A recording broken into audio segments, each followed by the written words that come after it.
Artinya kita kada boleh taklid dalam hal ini.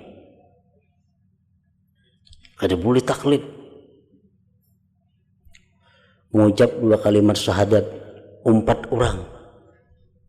Guru melajari ke itu 4 ya, kada boleh.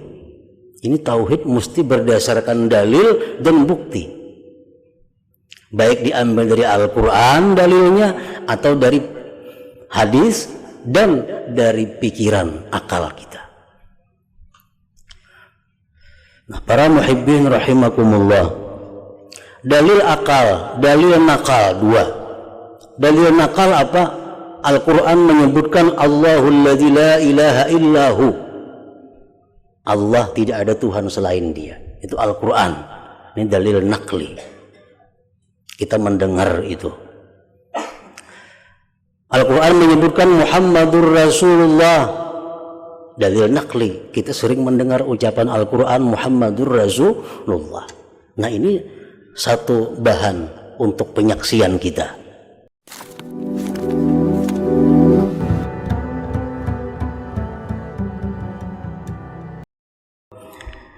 Al-haditsul tsalits, hadis yang ketiga min arba'in nawawiyah an Abi Abdurrahman Abdullah bin Umar bin Al-Khattab radhiyallahu anhu maqala sami'tu Rasulullah sallallahu alaihi wasallam yaqul buniyal Islam ala khamsin syahadati an la ilaha illallah wa anna Muhammadar Rasulullah wa iqamis salah wa ita'iz zakah wa hajjil bait wa shaumi Ramadan rawahul Bukhari wa Muslim.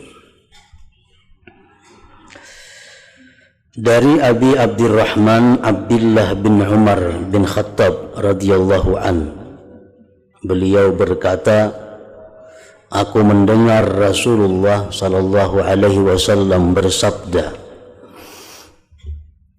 dibangun Islam atas 5 perkara.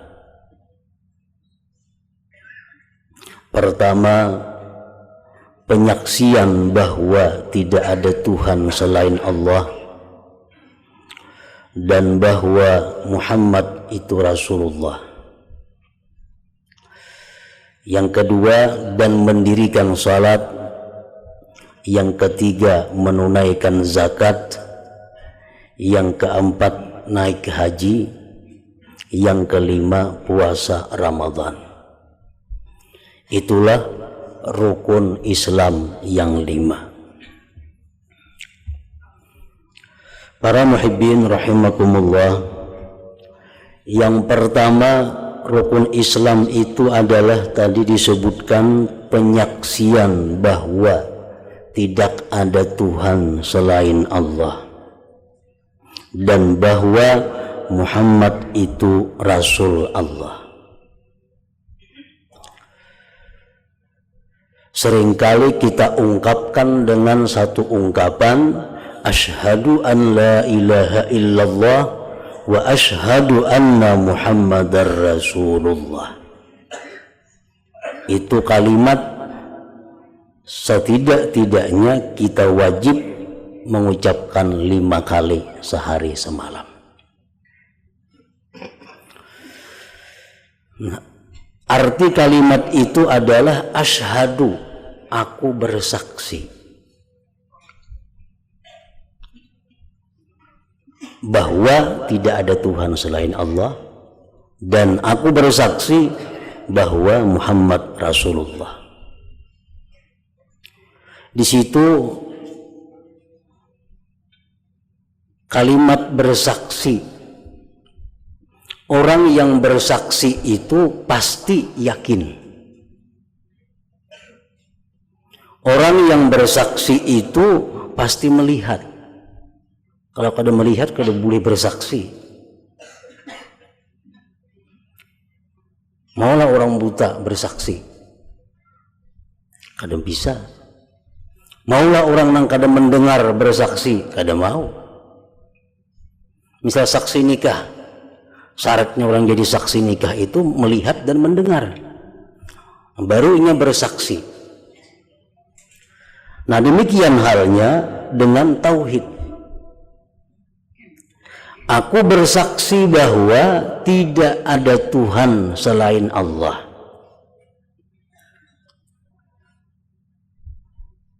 Nah, di sini menunjukkan bahwa sebelum kita mengungkapkan satu ungkapan bahwa tidak ada Tuhan selain Allah dan Muhammad Rasul Allah, sebelum kita bersaksi kita sudah melihat, kita sudah mendengar bahwa tidak ada Tuhan selain Allah, bahwa Muhammad Rasulullah. Kita sudah melihat, kita sudah mendengar, hanya kita wani bersaksi. Nah, apabila kita melihat tidak ada Tuhan selain Allah, apabila kita melihat Muhammad itu Rasulullah, apabila kita mendengar tidak ada Tuhan selain Allah, apabila kita melihat, apabila kita mendengar Muhammad Rasulullah, kalau kita belum pernah melihat itu, kita akan sah bersaksi. Jadi ucapan kita setiap hari asyhadu, aku bersaksi, itu hanya adalah kebohongan. Mana so melihat tidak ada Tuhan selain Allah? Kada pernah melihat wani bersaksi?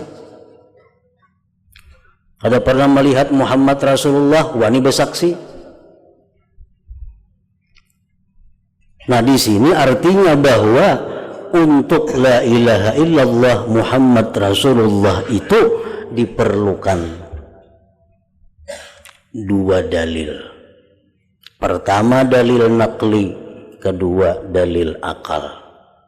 Bila sudah kita punya dalil nakli, sudah punya dalil akli bahwa demikian, nah hanya kita mengungkapkan penyaksian bahwa tidak ada Tuhan selain Allah. Artinya kita kada boleh taklid dalam hal ini. Kada boleh taklid. Mengucap dua kalimat syahadat 4 orang, guru melajari ke itu 4 ya, kada boleh. Ini tauhid mesti berdasarkan dalil dan bukti, baik diambil dari Al-Quran dalilnya, atau dari hadis, dan dari pikiran akal kita. Nah, para muhibbin rahimakumullah, dalil akal, dalil nakal 2. Dalil nakal apa? Al-Quran menyebutkan Allahul ladzi la ilaha illahu, Allah tidak ada Tuhan selain dia. Itu Al-Quran. Ini dalil nakli, kita mendengar itu. Al-Quran menyebutkan Muhammadur Rasulullah, dalil nakli, kita sering mendengar ucapan Al-Quran Muhammadur Rasulullah. Nah, ini satu bahan untuk penyaksian kita. Al-Quran ada menyebutkan bahwa tidak ada Tuhan selain Allah, Al-Quran ada menyebutkan bahwa Muhammad Rasulullah. Ini dalil nakal kita. Kemudian mana dalil aklinya? Tidak ada Tuhan selain Allah, mana dalilnya? Nah, disitulah kita disuruh menggunakan akal kita untuk berpikir. Agar dapat satu kesimpulan la ilaha illallah Muhammadur Rasulullah.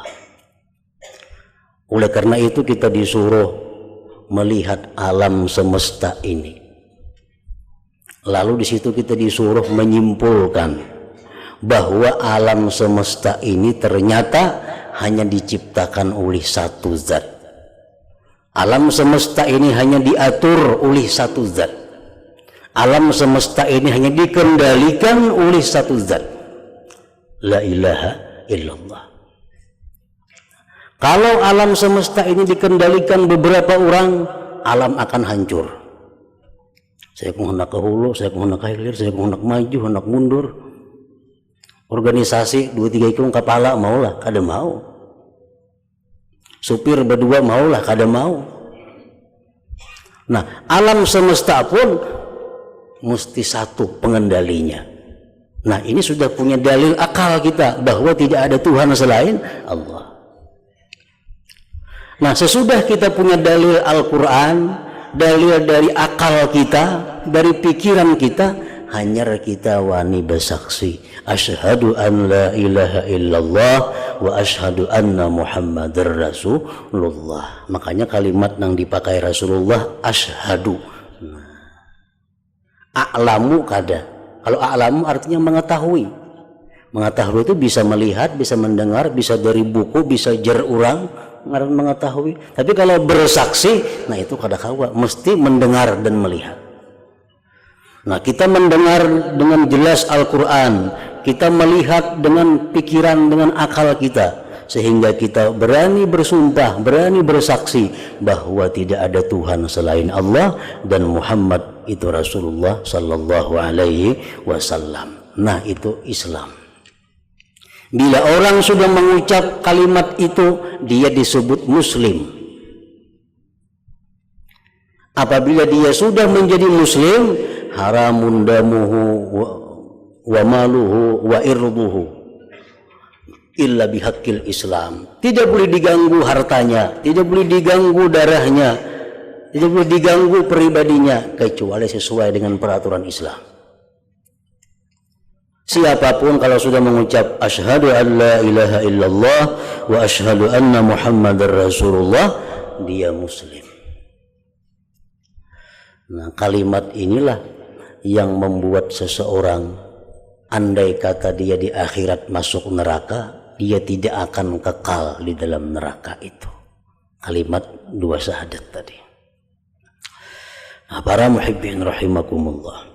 Yang kedua, rukun Islam wa iqamis shalah, mendirikan salat.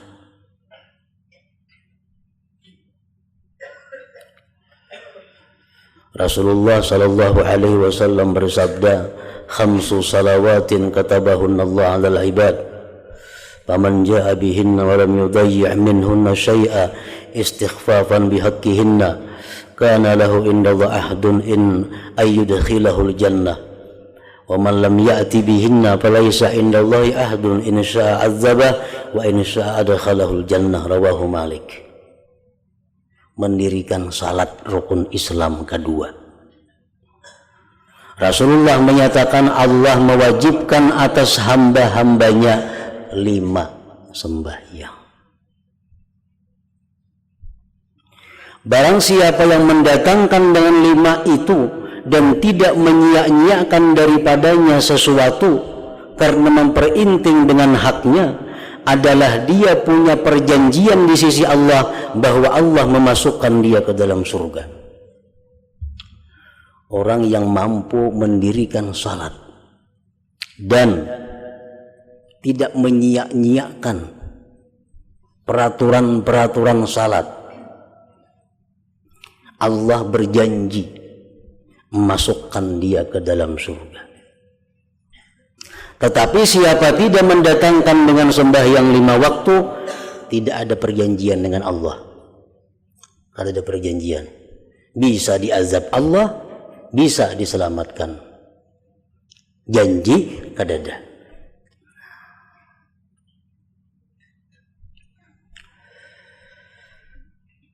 Rasulullah sallallahu alaihi wasallam bersabda, awwalu ma yuhasabu bihil abdu yaumal qiyamah as-salah fa in salahat salaha sa'iru amali wa in fasadat fasada sa'iru amali. Rawahu Tabarani. Awal yang dihitung Allah hari kiamat kepada kita sembahyang. Kita wajib percaya bahwa di hari kiamat itu terjadi nantinya perhitungan amal. Satu persatu menghadap Allah untuk dihitung perbuatannya baik buruknya. Itu wajib kita percaya. Kada percaya kafir. Nah, apa yang ditanyakan Allah pertama kepada kita? Apa yang pertama diperiksa Allah tentang kita? Sembahyang, as-salat. Apabila sembahyang ini lulus, luluslah semuanya. Bila sembahyang ini rusak, rusak seluruhnya. Periksa sembahyang, diperiksa bagus semua sembahyangnya, sudah selesai. puasa, apa semua untuk perlu diperiksa lagi. Nah, kalau sembahyang diperiksa ada rusak, ada apa? Nah, ini panjang kisahnya. Sembahyangnya bermasalah, otomatis zakatnya bermasalah, puasanya bermasalah, semua amal ibadahnya rusak. Rasulullah SAW menyatakan, man laqiyallah wa huwa mudayyi'un lis-shalah lam ya'ba illa bi syai'in min hasanatihi. Barang siapa mati sedangkan dia ada tertinggal salat selama dalam dunia, Allah tidak memperdulikan dengan sesuatu jua pun dari kebaikan-kebaikannya, cuma sebuting sembahyang. Di seluruh amal ibadah yang kita lakukan Allah tidak memperdulikan. Ini pentingnya salat ini, sembahyang.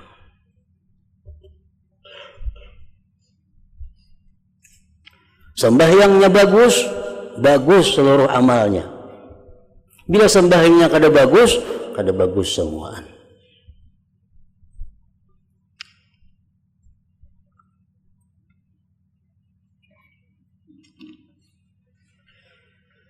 Nah, jadi orang yang sembahyang, bujur-bujur sembahyang, itu dijaga Allah akhlaknya, dijaga Allah dirinya daripada melakukan maksiat-maksiat yang lain. Asal sembahyangnya bujur. Orang yang rajin, artinya setiap 5 waktu aktif sembahyang dengan tata cara yang benar, dengan khusyuk yang benar. Nah, Allah pelihara dia daripada perzinahan, daripada maksiat-maksiat yang besar lain. Kalau orang ini kada sembahyang, dia terlepas dari pemeliharaan Allah Subhanahu wa taala dari berbagai maksiat-maksiat. Jadi artinya orang yang meninggalkan salat itu mau berbuat segala macam. Orang tuh kada sembahyang itu mau berbuat apa aja. Kalau pang ada kita diisi anak buah di rumah nih kada sembahyang, hati-hati. Itu ujar Habib Muhammad Al-Habis yang mengatakan itu syaitan lain manusia. Nah, kita susuruhan di rumah kada sembahyang, orang ini mau berbuat apa-apa satu saat, bisa membunuh kita, bisa merampok kita, bisa macam-macam. Baisin apa kita orang kada sembahyang, orang ini kada pemeliharaan dari Allahnya kada ada. Jadi satu saat mau nikat, mau macam-macam. Tapi kalau orang ini salat, aktif, benar salatnya, dijaga oleh Allah dari segala macam akhlak yang buruk, akhlak yang jahat. Nah, yang ketiga, rukun Islam, wa ita'iz zakah, membayar zakat. Rasulullah SAW bersabda, man adda zakata malihi faqad zahaba anhu syarruhu. Barang siapa yang menunaikan zakat hartanya, maka hilanglah daripadanya kejahatan harta itu.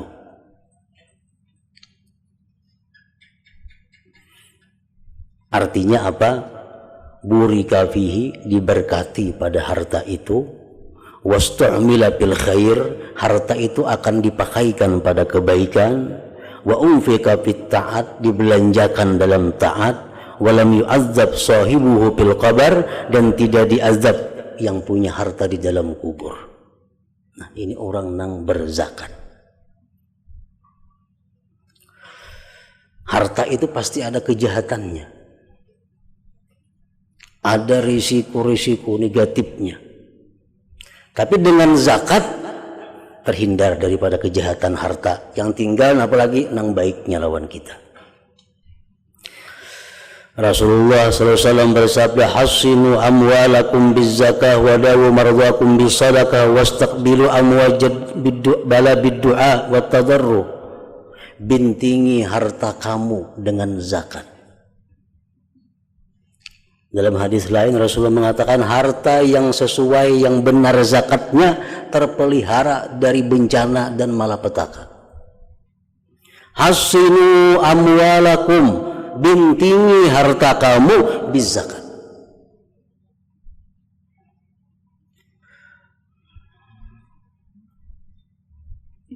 Dan Rasulullah SAW bersabda lagi, man kana yu'minu billah wa rasulih fal yu'addi zakata malih.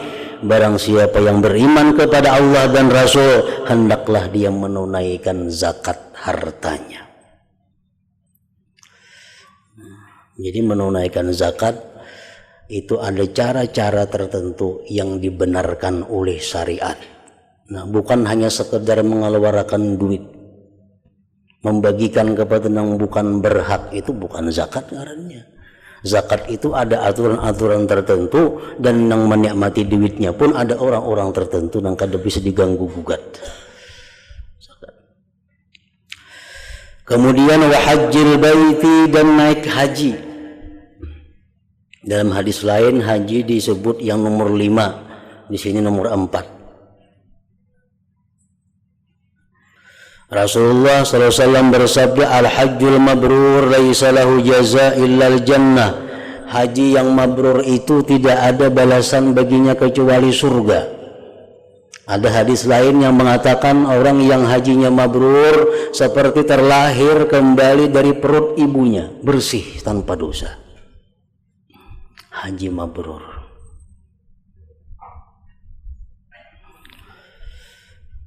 Syekh Ali Al-Muwaffaq bin Muwaffaq, salah seorang wali besar di abad kedua, ngaran Sidin Ali bin Muwaffaq. Beliau naik haji. Kemudian suatu malam bermalam di Masjid Khif di Mina. Bermalam di Mina. Dalam tidurnya si wali ini bermimpi melihat 2 malaikat turun dari langit. Malaikat turun dari langit. Malaikat yang seekong betakun kepada malaikat yang satunya, ikam tahulah berapa jumlah yang naik haji tahun ini. Ya, malaikat yang seekong kada tahu. Nah, jumlah orang naik haji tahun kita ini adalah 600 orang. Ini abad kedua kisahnya. Abad kedua, 600 orang yang naik haji. Tahulah ikam berapa nang mabrur nang 600 itu kada tahu nya malaikat nang seekong ba 6 nang mabrur tu. Ba 6.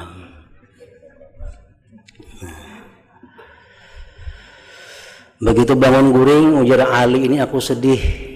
Aku takut kalau aku ini kada masuk dalam 6 orang itu. Orang 600 ba 6. Nah, malam berikutnya, malam di Muzdalifah, beliau bermimpi lagi. Malaikat tadi turun kedua-duanya ke bumi dan berkata bahwa setiap satu orang itu dapat membawa berkah kepada 100 orang. Nah, satu haji mabrur itu dapat memabrurkan 100 orang. Jadi ba 6 itu naik nang mabrur lalu pas 600. Nah, jadi kalau sekarang ini umpamanya orang naik haji itu andai kata seperti ini halnya, orang naik haji umpamanya 3 juta itu perlu 30.000 yang mabrur. Hanya kawasamuaan. Amun macam itu ceritanya. Nah, haji mabrur diperlukan 3 hal. Pertama, niat yang ikhlas. Niat mulai rumah naik haji, napa tujuannya? Menjunjung perintah Allah atau menunaikan rukun Islam yang kelima. Nah, ini ikhlas. Kada ada tujuan lain, kada ada motivasi lain, dorongan lain kada ada. Naik haji semata-mata menjunjung perintah Allah, ikhlas. Mas lajur melangi kula kada ada. Lajur berdagang kada ada. Ini naik haji mbo jamu sering busnya kan ini apa? Mbo ruku ka Makkah, mbo jamu, mbo ubat. Nah, ikhlas. Naik haji kada ada urusan itu. Yang kedua, dana yang halal. Dananya halal, duitnya daripada yang halal. Nah, yang ketiga, melaksanakan tata cara haji dengan benar. Nah, bila tiga hal itu terpenuhi, haji kita mabrur. Nah, haji mabrur, tidak ada balasan baginya kecuali surga. Nah, orang yang haji mabrur ini boleh ke kampung 40 hari, doanya selalu dikabulkan oleh Allah Subhanahu wa ta'ala. Itu haji yang mabrur tadi. Kemudian Rasulullah SAW bersabda, man malaka zadan wa rahilatan tuballighu ila baitillahil haram falam yahujja fala alaihi ayyamuta yahudiyan aw nasraniyya, rawahu Tirmidzi. Barang siapa yang memiliki kemampuan untuk haji, tetapi dia tidak naik haji, maka tidak mengapa dia mati dalam keadaan Nasrani atau Yahudi. Artinya apa? Orang yang mampu tapi kadang naik haji, orang ini berpotensi mati keluar agama Islam. Kenapa? Karena haji rukun Islam. Rukun, inya mampu, kada naik haji, kaina mati. Nah,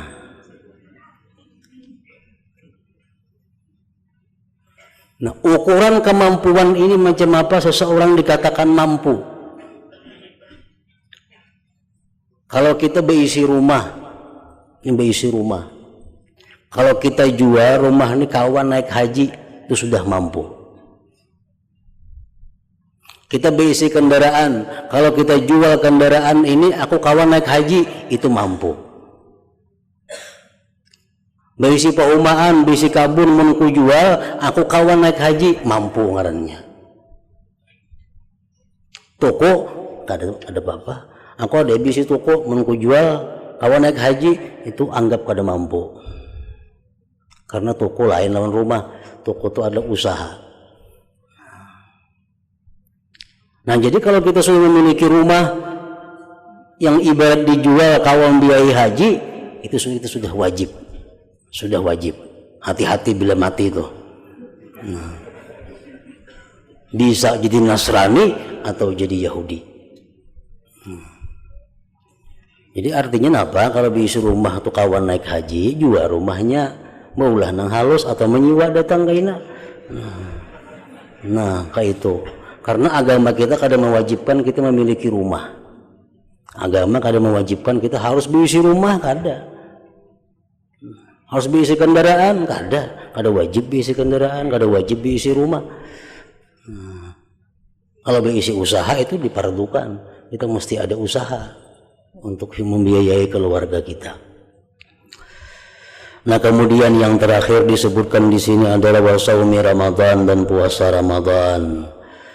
Rasulullah SAW bersabda, Oral Islam wa qawaiduddin salasatun alaihinna usisal Islam man taraka wahidatan minhunna fahuwa biha kafirun halalud dam syahadatu an la ilaha illallah wa salatul maktubah wa saumu Ramadan. Ujar Nabi, tali Islam, kaidah agama itu 3.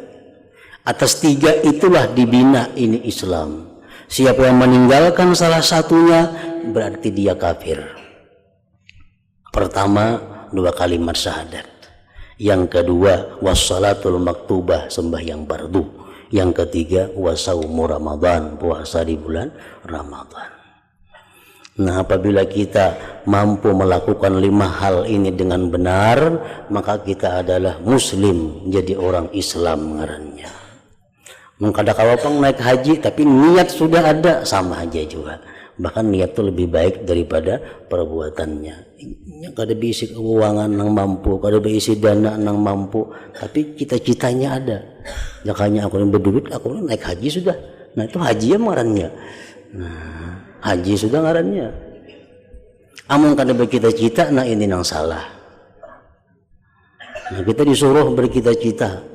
kita habis Ramadan, kita disuruh bercita-cita, andai kata aku hidup punya tahun depan aku puasa pulang. Nah itu niat cita-cita nang baik. Jadi naik haji bagi nang mampu, bagi nang kada mampu, niat itu diwajibkan baginya. Berniat untuk melaksanakan segala hukum-hukum Allah Subhanahu wa ta'ala.